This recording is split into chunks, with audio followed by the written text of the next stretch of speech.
కేసులు పెట్టుకుంటూనే పోతున్నారు. ఎంతోమంది పాపం సోషల్ మీడియాలో ఉండేటువంటి వాళ్ళు మీ పరిపాలన లోపాలు విమర్శిస్తే వాళ్ళని తీసుకెళ్లి జైల్లో పెడుతున్నారు. ఒక కేసు కాదు, రాష్ట్రం అంతా అన్ని మూలల కేసులు పెడతారు. ఏమండి, ఎంత దుర్మార్గం అండి! ఈ దుర్మార్గానికి ఓ పరాకాష్ఠ స్థితి ఉండదా? ఉంటుంది. ఎన్ని పాపాలు మీరు చేస్తున్నారో అన్నీ వస్తానే ఉన్నాయి, వెంటనే తగులుతున్నాయి.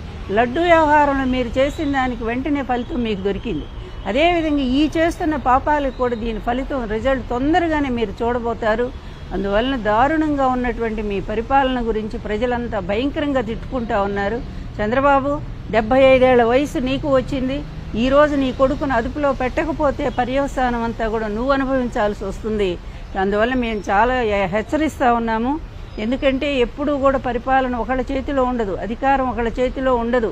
మళ్ళీ మా పరిపాలన వస్తుంది, మా జగన్ గారు వస్తారు, వచ్చినప్పుడు ఉంటుంది మీ పని ఎలా ఉంటుందనేది మీరు ఒక్కసారి భవిష్యత్తు ఆలోచించుకోండి. తాత్కాలికంగా ఇప్పుడేదో మేము చేస్తున్నామని